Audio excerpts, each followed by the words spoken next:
Kidogo cha 10 cha sheria ya uchaguzi wa rais wa bunge na madiwani, sheria namba 1 ya mwaka 2024, umechaguliwa kuwa rais wa Jamhuri ya Muungano wa Tanzania katika uchaguzi mkuu wa mwaka 2025 ulio. Tanzania imehitimisha kile kinachoitwa na wengi kuwa uchaguzi wa ajabu zaidi katika historia ya Afrika kisiasa. Rais Samia Suluhu Hassan ametangazwa kuwa mshindi kwa 98% ya kura zote, matokeo ambayo yameacha wengi, wananchi, wachambuzi na hata baadhi ya watu wa ndani ya serikali wakiwa na maswali mengi. Kwa mujibu wa matokeo yaliyotangazwa na Tume ya Uchaguzi ya Taifa INEC, zaidi ya wapiga kura milioni 33 walishiriki katika uchaguzi huo, takwimu ambazo ni mara 2 zaidi ya idadi ya wapiga kura mwaka wa 2020. Kati hao, Rais Samia amedaiwa kuwa amepata takriban ya kura milioni 32, hatua iliyomtambulisha rasmi kama mmoja wa viongozi wenye nguvu zaidi katika barani Afrika. Lakini nyuma ya sherehe na hotuba za ushindi kuna simulizi tofauti. Kuna mchanganyiko wa hofu, ukimya na kutoamini kilichotokea. Hebu tuzame zaidi. Katika mikoa kadhaa kama Dodoma, Mwanza, Arusha na Zanzibar, video na picha zinaenea mitandaoni zikionyesha vituo vya kupiga kura tofauti vikiwa vitupu, maafisa wa uchaguzi wakiwa wamekaa bila kazi, na kwingine pia hakuna hata maafisa wa kupigisha kura. Lakini matokeo rasmi kutoka jijini Dodoma yalionyesha picha tofauti kabisa, kwamba mamilioni walipiga kura na kumchagua Rais Samia kwa wingi mkubwa. Tangazo la matokeo lilizua mchanganyiko wa furaha na hasira, lakini hasira zilikuwa ni kwa wingi. Wafuasi wa chama tawala cha CCM, badala ya kushangilia na kusherehekea, wamenyamaza na wametulia makwao. Hili linaashiria nini?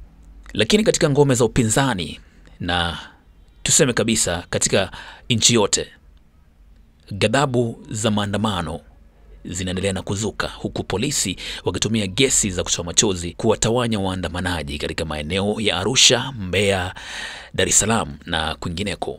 Waangalizi wa kimataifa waliokuwa na ufikiaji mdogo sana kwenye vituo vya kupiga kura walieleza uchaguzi huo kama uchaguzi usio na uwazi wa kutosha na unaopaswa kuchunguzwa zaidi.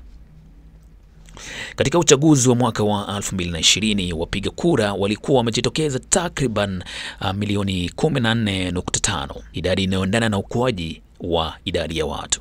Lakini mwaka huu takwimu za waliopiga kura ni milioni 33 na zimeibua maswali mengi zaidi, hasa ikizingatiwa kuwa idadi hiyo imezidi hata jumla ya wapiga kura waliosajiliwa katika chaguzi zilizopita.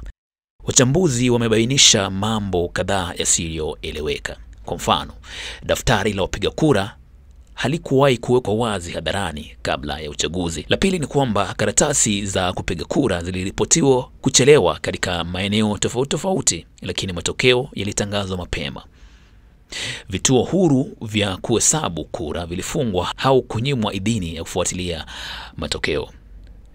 Na kwingineko, machafuko yalikuwa makubwa sana katika maeneo mengi ya kupiga kura. Kwa hivyo watu wanauliza kwamba nani alipiga kura.